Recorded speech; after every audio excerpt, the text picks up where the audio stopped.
From the world of politics to the world of business, this is Balance of Power.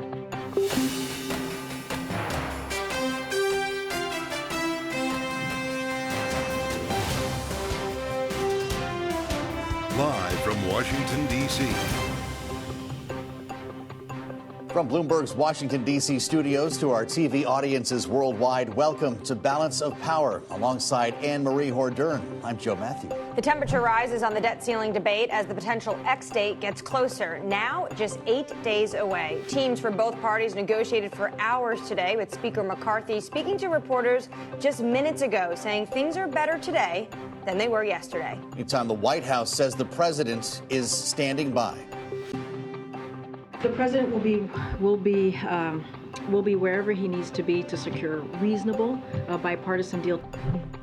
And Florida Governor Ron DeSantis officially enters the race for president. The governor is set to join Elon Musk in a Twitter Spaces event in the next hour. Joe, so 60 minutes from now, that's going to be quite spectacular. A lot of people are questioning, is this the right venue to make your big mark? And is this the right man to have join you for your big announcement? But by the way, welcome back. We missed you. Thank you so much. Excited to be back. I realized that nothing got done while I was when I was away. There was no deal. But the mood music, at least this afternoon, is sounding a little bit more positive. Well, it has been. So look, the line from Speaker McCarthy is kind of the headline today. Things are better today than they were yesterday. Look, we're going to take what we can get. But that's not all he said. He talked to reporters earlier, said we can make progress today. I'm not going to give up. We will not default. But we also just learned from the majority leader, Steve Scalise, that they're sending the members home for the weekend. And that is a sign that a deal is not imminent. Yeah, totally. Not imminent. And that means that potentially we're going to go past June 1, which Janet Yellen has really been trying to push out to the world that this is a hard deadline. Yeah. Mm-hmm. As soon as, or as early as the language says here. But joining us now around the table, our panel, Bloomberg's Laura Davison is with us, and Zach Cohen to start drilling down on some of this stuff. Zach, where do we stand here if members are going home? We were told that if members were forced to stay for the long weekend, knowing they all have parades to march in on Memorial Day, that would mean that would be a good sign. That would mean progress. But they're all getting on airplanes tomorrow. So where are we? Well, Speaker McCarthy has promised his members that he would give them 72 hours to read whatever deal comes out of these talks between his top deputies, Congressman Garrett Graves, Patrick Henry, some of the Speaker's staff, and with the White House staff.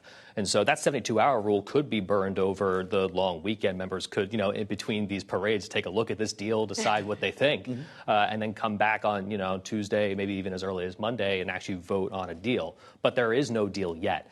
And so why keep members in Washington and let them stew when they could send them home and then bring them back maybe with 24 hours notice? This is something the Senate's already doing. Do they come back more emboldened, having gone to their districts and spoken to their constituents? That's always a possibility. I'm thinking back to 2009 when they were first trying to get Obamacare through, the Affordable Care Act. There were all these Tea Party protests that really ginned up the Republican base against it, and it passed by the narrowest of margins. 2017, kind of a similar thing, but the reverse, when Republicans were trying to repeal Obamacare, and there were a lot of more liberal or progressive protests against a repeal of then a much more popular Obamacare. And so if they get a deal, they're going to want to vote very quickly. Let's hear from the Speaker of the House. He spoke a few moments ago on Fox Business. Listen. Look, the only progress that's really been the stumbling block is spending. The Democrats they kept wanting to spend, when they really thought they made a concession, they wanted to spend $30 billion more than they spent this year. I've been very clear. I will not put a bill on the floor that spends more money next year than this year. All right. So, Laura, what does that tell us? Because they were chewing over a lot of different things, from work requirements, clawing back COVID funding. If this actually is now coming down to spending levels, does that mean we're getting close? It certainly makes it easier to get a deal. Once you had 17 things on the board and then you move one thing, and the bill keeps adjusting and the goal lines keep adjusting. The fact that the negotiators met for about 4 hours today is a very good sign that they're getting down to brass tacks. They're negotiating these final details. Over the past couple of days, we've seen all sorts of drama, these really short meetings, people walking out saying, they're taking a pause. So the signs from outside the room look like inside the room, the actual work is getting done at this point. And when it comes to the actual work getting done, if spending is the only thing left, this is still huge, though. How far is that gap? Is it starting to narrow? That's what this really is the key sticking point that they haven't solved. And this is going to be a big pill for Democrats to swallow if they do have to go back to one of these prior year spending bills. You look at, the levels of where things were just with inflation alone, that amounts to a pretty big cut. And then how you allocate that spending cut is going to be problematic. However, the thing in the back of every Democrat's mind, and Joe Biden knows this as well, is, either we accept this thing that we don't like a little bit, or we default, which could have a lot of political as well as economic consequences that are even more broad. So it's a really difficult, tricky balance they're going to have to make. But Republicans right now are essentially winning in this fight because they're able to say we want concessions, and they're getting concessions. How about that? It's not lost on us, by the way, Anne Marie, that Speaker McCarthy never mentioned a dollar amount when he briefed reporters today. He never said $130 billion. He just said we need to spend less money next year than we did last year. Does that suggest that they're finding a common ground here, Zach? I feel like the only way to a common ground at this point is for both sides to be able to save face. If Republicans can say that we cut spending and Democrats can say we held off Republicans from cutting spending too much, especially on the non-defense side, on the domestic spending side, then both sides can come away from this and avoid a default and actually pass something and then later get the government funding. But how is the White House going to save face? President Biden said he would not negotiate on the debt ceiling. This is exactly what they're doing. He cut a foreign trip short because of budget negotiations, because they're tied to the debt ceiling. Which I think all matters right now as they're jockeying for an actual confines of the bill. I'm not sure that a year and a half from now, when we're talking about the 2024 elections, folks are going to be remembering that particular promise. But I do think probably where the end game here is they end up raising the debt ceiling or suspending it or something along those lines, and maybe Democrats spin it and say, all the spending conversations were about government appropriations, which do need to be done by September 30th to avoid a government shutdown, and typically where those conversations happen, as Democrats have always said would want to happen. So if they can sort of do a two-track negotiation in public that has been a one-track negotiation in private, that might be one way politically to save bill face. hits the floor. That's right. It's likely going to be all the language of raising the debt ceiling alongside fiscal spending cuts. Yeah, marrying the two. That's a fair point. And then there becomes the matter of the X date. And we've been agonizing over this and whether there's some fuzzy math going on here. We've had a lot of folks join us on the air to say that this is not Janet Yellen thumbing the scale, but we've had many Republican lawmakers suggest as much. Secretary Yellen talked about it earlier today. Listen. It's highly likely that we would run out of resources to meet all the government's obligations in early June, and possibly as early as June 1st. So we no longer see very much likelihood that our resources will enable us to get to the middle or end of June. Laura, she's actually been very consistent about this. As early as has been the language in all of the letters, as early as June 1st, knowing that it could bleed into the next week potentially. Goldman Sachs has said June 8th or 9th. Morgan Stanley has been similar. The Bipartisan Policy Center we're going to talk to shortly has been in that same camp. Republicans still seem to think, though, that she's trying to mislead them. Is that fair to say? Well, and they really have taken issue that there haven't been transparency. Part of these are just talking points, but also it is a little bit of a moving thing. We've seen Treasury every afternoon puts out here what their cash levels are. They're actually up over the past 3 days, which may buy negotiators a little bit of time, and maybe what's giving Kevin McCarthy some of that optimism. They don't have to do it by June 1. They may need to do it by June 5th, 6th, 7th, but that if they have this 32-hour rule, they have to get the Senate to pass it. They need to get it signed by the president. That they're not in dire straits. They can't let this go on for weeks, but they maybe have a few more days than they were banking on initially. Representative Matt Gaetz said that reporters should be asking Janet Yellen about her Ouija board. I mean, what analysts are saying... She doesn't even come up with a date. Staff does. What analysts are saying is that it is sometime likely in early June. It could be June 7th. It could be June 8th. So June 1st, for her to say as the opening mark, is actually not that far away. And shouldn't Treasury be conservative? Yeah, I mean, that's the whole point, is if a default of any size is bad, then you want to make sure that you get this done well in advance of anything that could happen. And we should keep in mind that I think a lot of focus has been on the House timing, but the Senate timing is also really sticky here.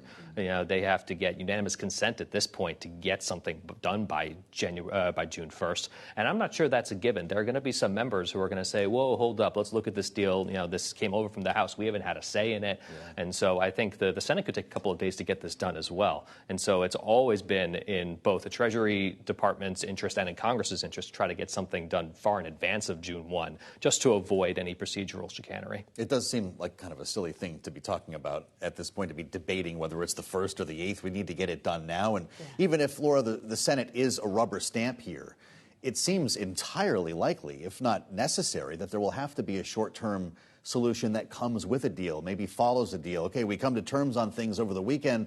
They're going to need 3-4 days, though, just to let the ink dry, let everybody read the bill and get to a vote, aren't they? It's certainly possible, and this happens all the time with various government spending deals that they get the handshake agreement, but then they say, okay, well, get a quick CR so we can finish the job. Exactly.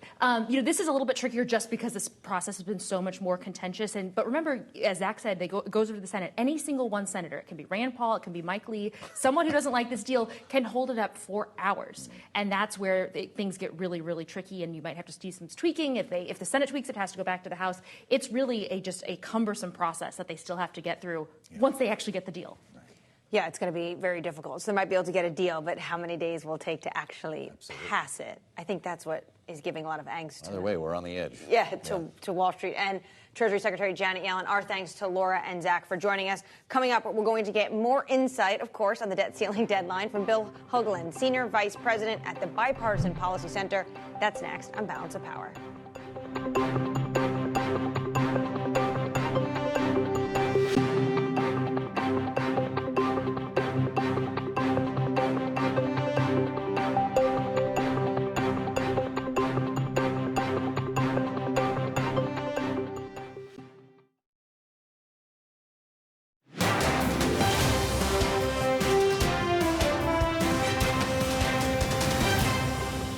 House Republicans are determined to either extract deep, painful cuts that will hurt the health, the safety, or the well-being of everyday Americans, or crash the economy.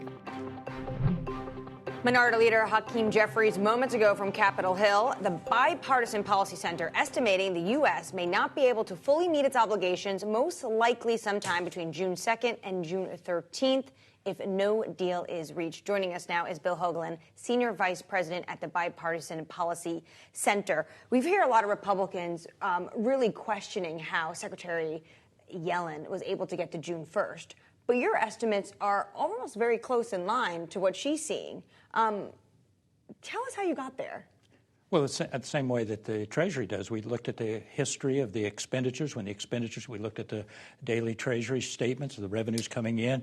We analyzed, the staff analyzed it, put it together, and we basically came up with a range. There's no perfect estimate here. Let me tell you, it could change. We've seen in the last week or so, we've seen some changes in the revenues. That will change the figure. But so we had a range from, I think, June.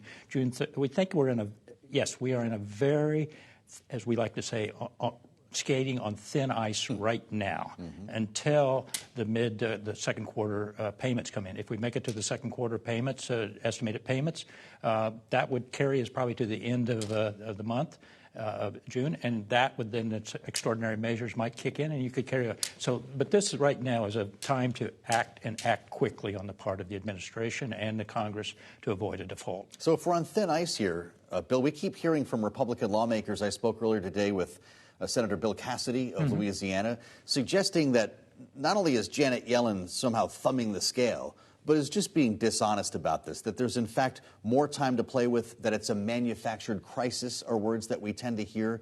Is that a responsible conversation to have right now? I think it's a little bit overreach on his part, the senator. I respect the senator.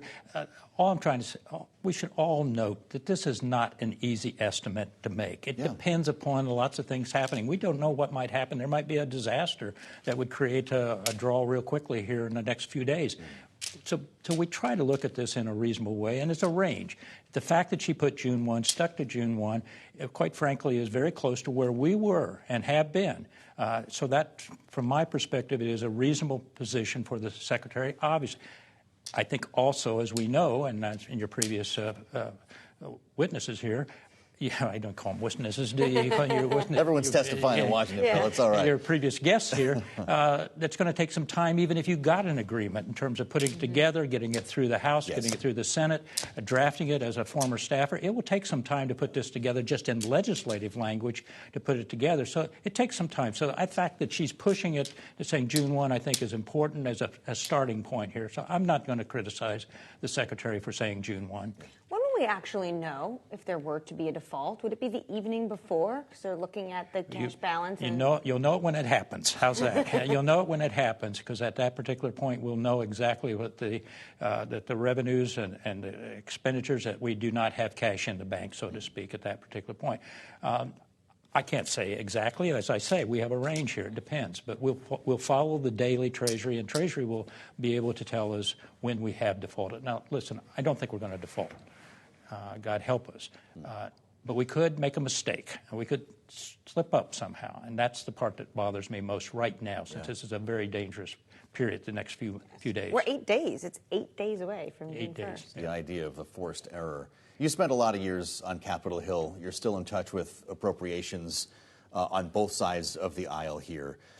We've talked before about the elements of this deal, and it appears that they've come down to spending caps. That's what Speaker McCarthy said. That's the sticking point, beyond work requirements or COVID funding or all the rest of it. You had a very simple recipe last time I talked to you. Split the difference was your idea. Why is this so hard to do? Well, of course, splitting the difference would result in the possibility that according to the Speaker, would result in there be more spending in the discretionary. I want to make it one point that as an old budgeteer. There will be more spending next year than this year, for one reason only: the things that are not in this discussion. Social Security, Medicare, interest on the payment debt, it will go up. What they're talking about is that the non-defense discretionary portion of the budget, 13% of the budget, is the part that shall not go up. And quite frankly, the President put a freeze on the table, as I understand, in the last 24 hours. That is not an increase. So I'm not quite sure. But the differences between the House and the Senate for the fiscal year 24 is something like $100 billion. Split the difference. Give me a break. Out of a $4 trillion budget, we can find ways to do this. Didn't he make that sound easy? Yeah, he did. And negotiators were in there for 4 hours. Maybe they needed you in there to mediate this conversation. I want to ask you, given all your experience, how does this feel different, or is it different than 2011, 2013? It's a good question. I feel a little bit, obviously I'm off the Hill. I'm not in the discussions. I can't say the experience that I had with various situations similar to this. Shows my age here, 1985, Graham Redmond Hollings, when we increased the debt by $2 trillion. We're just going over $2 trillion. And Senator Graham says, I'm not going to vote for this increase unless we change the budget process. Out of that came Graham Redmond Hollings. 1990 agreed. 1997, Clinton negotiated with the Republicans. There was more interest, I think, in working together in a bipartisan way. This seems to be a little, I'm going to say something that probably I shouldn't say on air. This really isn't a budget issue. This is a political issue. This is politics, quite frankly, from my perspective, having been in this town a long time, at its worst. Somebody trying to get the upper hand on the other person.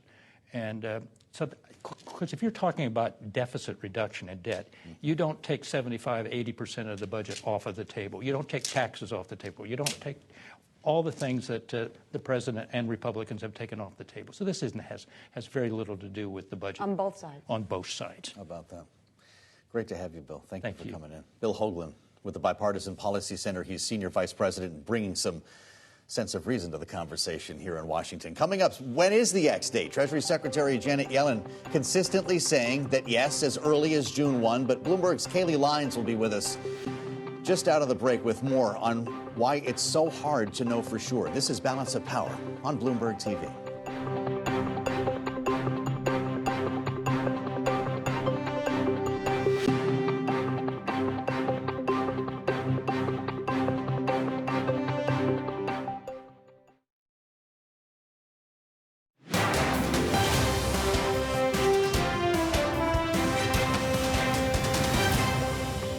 Secretary Yellen told us the deadline was June 1st. We're following Janet Yellen, the Treasury Secretary's direction.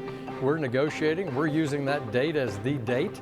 But you've had her wobble on that date. The comments that she sent out yesterday implied that it's June 1st or later, giving some openness to the idea that June 1st may not be the so-called X date. I don't think the June 1st date is as solid as the Secretary had suggested to begin with. She left wiggle room. But the point is that they have money, underneath the mattresses. They can delay payments for this and they can preserve payment for that. And they know that the previous administrations have done this. Congressional Republicans weighing in on the X date over the last week with the big question unanswered. When exactly will the Treasury run out of cash? Since no one else has been able to answer that, we turn to Bloomberg's Kayleigh Lyons with a very simple assignment today to explain why it's so hard to know. Kayleigh? It is hard to know, and we have to keep in mind the specific language that Treasury Secretary Yellen has been using, because she hasn't said June 1st is a hard deadline. Right. She specifically said in her letter to Congress on Monday, as early as June 1st. And then she went on to say these estimates are based on currently available data, and federal receipts, outlays, and debt could vary from these estimates. So basically, this just isn't perfect math. And she tried to explain this a bit more when speaking at an event earlier today as well. A lot of uncertainty about government payments and receipts. It's hard to be precise about exactly which day we will run out of resources. Ultimately, guys, it all comes down to the Treasury's cash balance, which is far lower than the $140 billion it stood at on May 12th, but actually, as of yesterday, was up a little bit to $76 billion. So it is a dwindled pile, but it has gone up in recent days. The question is going to be how long really that is enough. The Treasury has payments to make, and really it comes down to the size of those payments and then the anticipated revenue coming in. Bloomberg had a great piece out today. Shout out to our very own Chris Condon, who took a look at some estimates from the Bipartisan Policy Institute, which you were just speaking with, as well as Goldman. Take June 1st as an example. $101 billion in payments due. That's things like military retirement, veterans benefits, payments for Medicare, supplemental Social Security. And so this is kind of the math that has to be done there. Of course, Wall Street also is trying to do this math. And by and large, it does seem strategists agree on early June. Goldman thinks June 8th or 9th. You have Morgan Stanley saying June 8th as well. But Bank of America is at June 1st. It really feels like no one thinks we get to June 15th, which is, of course, when that big influx of tax payments would come and maybe help save the day. It doesn't seem to be consensus that will come And at the moment, what the Treasury Secretary told that discussion is that they're not dealing with the financial institutions on contingency planning. Yeah. A lot of unanswered questions still from Treasury on literally what happens if we hit the X date. What do they do? Yeah. They don't want to go there. Yeah, they don't want to go there. She doesn't want to talk about it. Bloomberg's Kayleigh Lyons, thank you so much. Coming up, we're going to talk with Democrat Representative Krishnamoorthi of Illinois, his take on the debt ceiling negotiations, plus the state of U.S. relations with China. This is Bloomberg.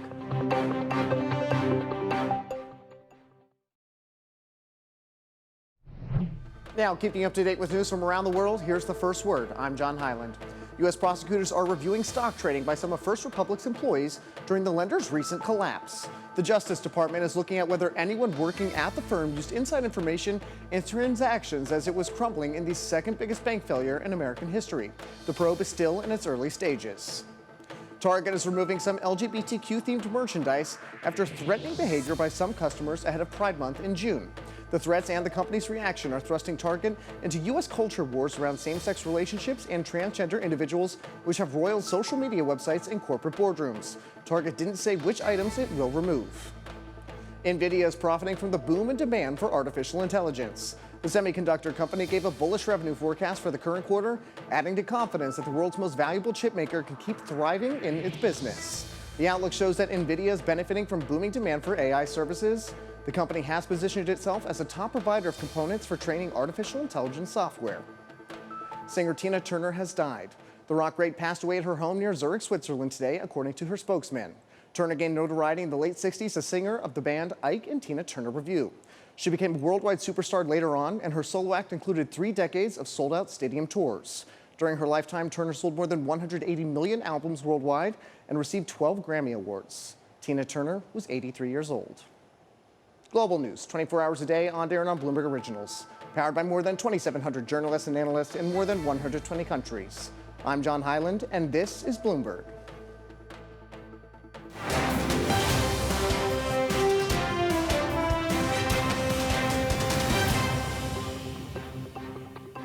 This is Balance of Power on Bloomberg TV. Thanks for joining us. I'm Joe Matthew, along with Anne-Marie Hordern, who has made her way back to the nation's capital. And we have some breaking news here, Anne-Marie, pretty important, as Speaker McCarthy says we could get a debt agreement in principle this weekend. Now, it's important to bring everybody up to date. There was a 4-hour negotiating session today, not in the West Wing, not with the principals, but the negotiators in the office building next door. 4 hours would suggest there was a reason to hang around and keep talking. That's good news. But at the same time, Steve Scalise, the majority leader, says everybody's going home tomorrow. Yeah, there was a hope that there might be a vote this weekend. They're going home for the weekend. Also, call me, I don't know, jaded, but last weekend when I was in Japan, the president was flying home because they also thought, in principle, they would have a deal by last Sunday. Right. How about so that? now they're having another in principle this weekend. But we are now 8 days out from June 1st. So maybe potentially the pressure is coming to a point where everyone now is starting to just narrow that gap on what they disagree with. Absolutely. We heard from the majority leader, Steve Scalise, who says House members will get 24 hours notice to return to D.C., so they could, in fact, end up back in the Capitol this weekend and get 72 hours to review any legislation. Let's hear now from somebody on the other side of the aisle. We'll do that in just a moment, actually, Anne-Marie, because the comments are important from the majority leader here. They could, in fact, get pulled out of that parade on Memorial Day and also, I thought what Zach Cohen, our Bloomberg government reporter earlier, was talking about was pretty interesting because, as he said, is the second they have an agreement, they're going to want to vote on it. Yes. And what happens when members go home? They could potentially be emboldened to come back. They're hearing from their constituents, and they could come back, and potentially they want to make some edits. Exactly. Zach Cohen actually was shrewd in recalling what happened during the Obamacare debate, when everybody went home on recess to do this very same thing, and they were faced with Tea Party protesters and came back singing a very different tune. So we wonder what things might feel like or sound like next week. We're going to talk now, as I mentioned, with a member from the other side of the aisle on this. Democrat Raja Krishnamoorthi of Illinois is also the ranking member of the House Select Committee on the Chinese Communist Party. Congressman, it's good to see you. We welcome you back to Bloomberg. It's great to have you here. Let's just start wide open. Are you heading home tomorrow, and do you expect to end up back in Washington this weekend? I'm not sure. I'll be ready to go whenever it's time to vote. I think we should vote today. I don't think we should screw around and go, sorry to say that language, but I don't think we should be messing around honestly. And, going home. I think we should just do it right now. I think we should come to a deal tonight, vote on it tonight, and then go home. But all that being said, I'll do whenever, whatever is needed to get to a deal. Well, the negotiators broke up already, and it was a 4 hours meeting, as Joe was saying. Are you hearing potentially that they could meet again this evening? They have to meet again. I'd be shocked if they don't meet again, because you can't be 8 days away and not meeting constantly. They should lock themselves up in a conference room, order pizza, and just hash this out until it's done. Yeah, let's bring in the COTS, Congressman. I mean, if we're serious about this, why not, to your point, lock everybody in a room? Let's say, hey, nobody's going home until there's a deal. This isn't exactly making people feel great to see lawmakers jetting away for the weekend. Do you have a sense of how close we are? The House Speaker says it's come down to spending caps. When do we see a deal? I don't know. I think on the one hand, it's probably good that there's not a lot of leaking from the negotiations. On the other hand, I wish that we would just announce a deal and say, this is what we've come to an agreement on, and it's time to vote. So I'm kind of hearing second and third hand, like what's going on. I don't think it's worth me repeating rumors. I think it's time for the principals to announce a deal and tell all of us what we're going to be voting on. Speaking of principles, thinking of President Biden, this is what White House Press Secretary Karine Jean-Pierre said earlier today. Take a listen. This is urgent, but this is not political. This is about doing the work and the business of the American people. This is something that we have said over and over again for the past 5 months, that this is for Congress to act. This is their constitutional duty. We think Republicans saying that the White House is not showing any urgency is a ridiculous question, is a ridiculous statement for them to be making. She was also asked about where the president is, and she said the president will be wherever he needs to be to secure a reasonable bipartisan deal. We haven't really heard from him. Why? I don't know. But at this point, I think I should just bring up that I'm the ranking member of the Special Select Committee with regard to the competition against the Chinese Communist Party. The CCP absolutely is cheering and bringing out their pom-poms, watching what's unfolding right now with the debt ceiling. If for no other reason, I would say to my friends on the other side of the aisle, we have to come to an agreement right now to raise the debt ceiling if we have any chance of outcompeting the Chinese Communist Party and the CCP. If we don't, this will play right into their hands, and it'll undermine our economy as well as the dollar and indeed our own governance. So let's let the hostages go, so to speak. Let's raise the debt ceiling. Let's also deal with the fiscal issues, but let's not be in this situation where, we could go into default. That would be a disaster. Congressman, I'd like to ask you a little bit more about your work on the Select Committee. As ranking member, Bloomberg is reporting today that the chairman, Mike Gallagher, is calling for a major Chinese memory chip maker, CXMT, valued at something like $14 billion, to be banned from doing business here, to be put essentially on a blacklist like we saw with Huawei. That would be in reaction to China essentially doing the same to Micron Technology. Is that a move that you support? Will we see that company on a blacklist? I'm going to need to study this issue a little closer. But what I do know is that there are a lot of Chinese entities right now that, basically allow their technology to be used for dual use purposes, not just civilian uses, but also military uses. And that civilian military fusion, if you will, calls into question a lot of the investments that we make into those companies from the United States, and whether we should be doing business with them. I also wanted to ask you about these constant requests we are hearing from the Biden administration to sit down or want to sit down with their Chinese counterparts. One of them is coming from Lloyd Austin. He would like to sit down with his counterpart next month in Singapore.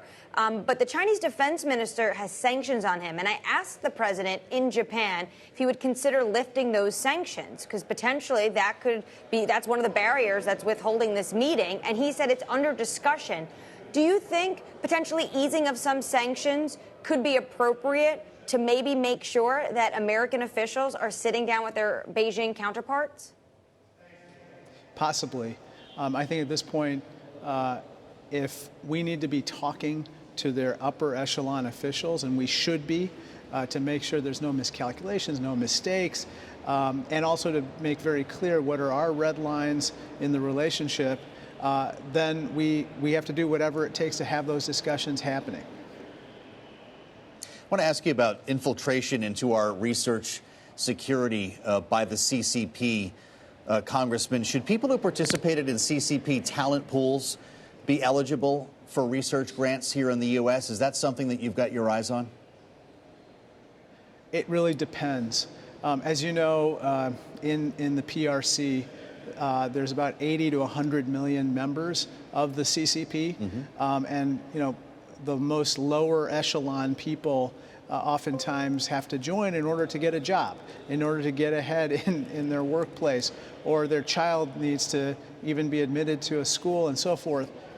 In any case, I think we need to look at all those situations carefully and decide, does that person, how should that person be treated? There's a difference, I think, between certain individuals and others, and we have to make sure that we treat them appropriately. Also, there are some former members of the CCP who want to help us, and so we absolutely want to welcome their assistance too. So these have to be examined closely. Congressman, thank you so much for your time. That's Congressman Raja Krishnamoorthi of Illinois, especially for your frank discussion about the debt ceiling. Coming to the program, talks of the debt ceiling for today have concluded with House Speaker Kevin McCarthy saying things are better than they were yesterday, and now saying potentially we could see a deal in principle this weekend. We'll break it down with our political panel next. This is Bloomberg.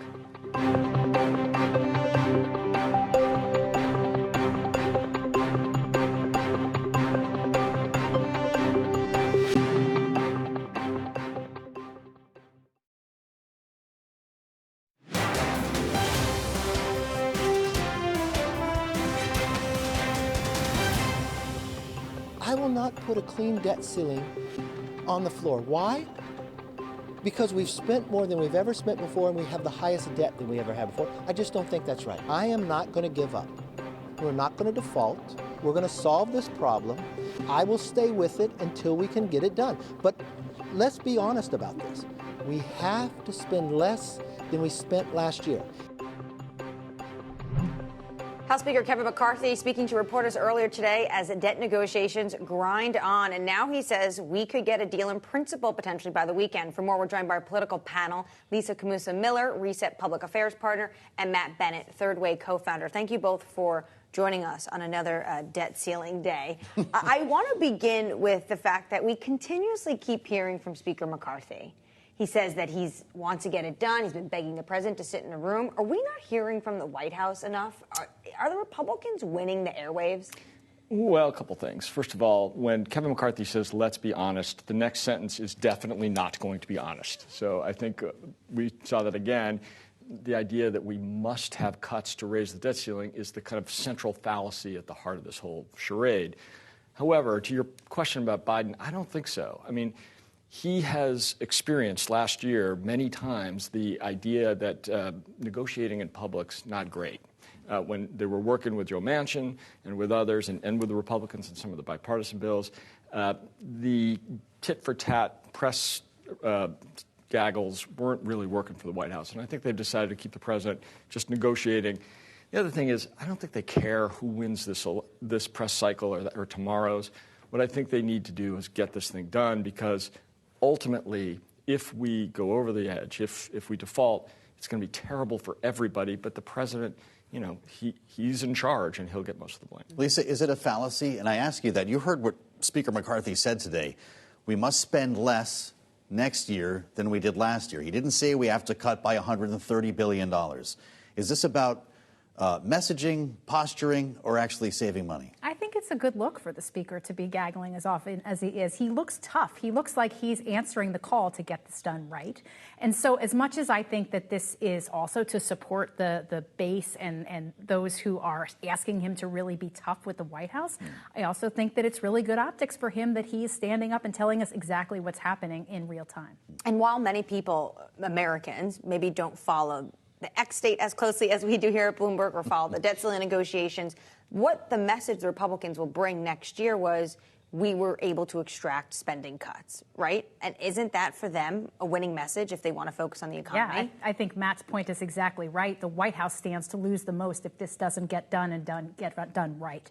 And so I think that the Republicans see that as an opportunity, and that's why they're messaging now the way they are. And look, I mean, they're thinking ahead. They're thinking about how do we continue to message in a strong and confident way. I think this is the roadshow, and this is what we're going to see for quite a while. Is the right thing to let members head home for the weekend? Is that the right message to send to Americans? They may not be following the granular, to Anne Marie's point, but they know we're heading for a potential problem here and everybody's going home to barbecue. Yeah, I think it's a mistake on the part of Steve Scalise to tell the Republican members to go home. We just heard a Democratic member say we shouldn't go home.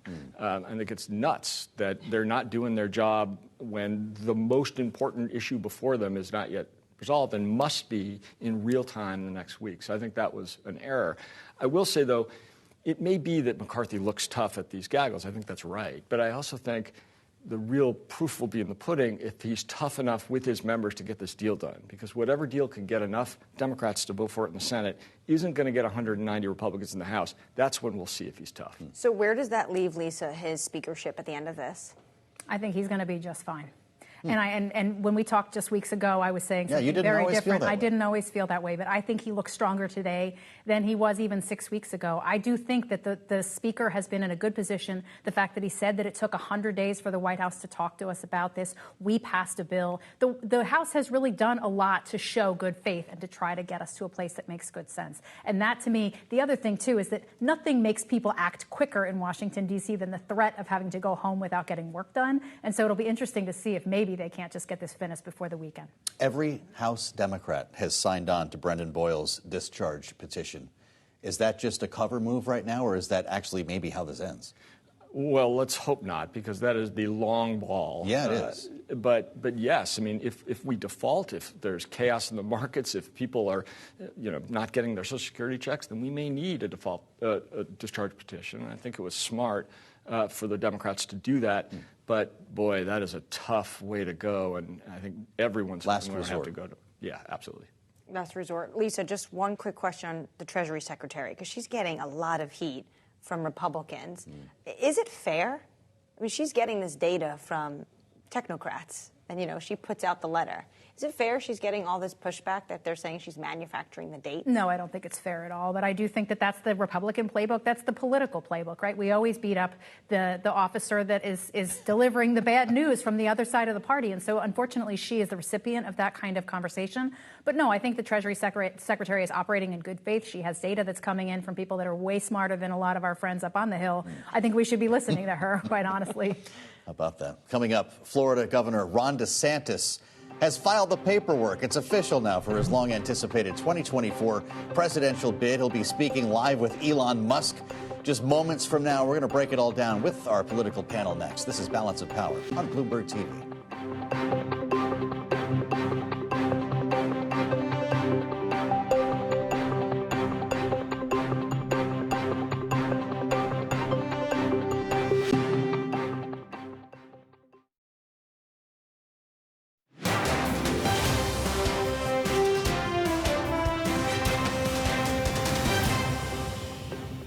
This is Balance of Power on Bloomberg TV. Florida Governor Ron DeSantis is now officially in the race for president. It's actually happening. Moments from now, he will be speaking on Twitter Spaces with Elon Musk, the owner of the platform. For more, we welcome back our political panel, Lisa Camuso-Miller, Reset Public Affairs partner, and Matt Bennett, Third Way co-founder.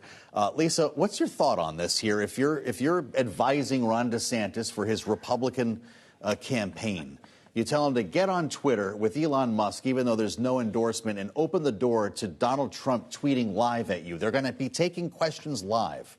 Smart move. I'm packing my bags and I'm finding myself another job, Joe. I don't know. It thinks to me, I'm old enough to remember when we said that Donald Trump was keeping Twitter alive, right? He was the sole reason why Twitter was still in business. And now here we are in a place where the owner, the new CEO, and soon to not be CEO, has invited Ron DeSantis to come on without an endorsement and have a conversation. By the way, no video, so hard for you guys to even sort of capture that and then talk about it tomorrow, right?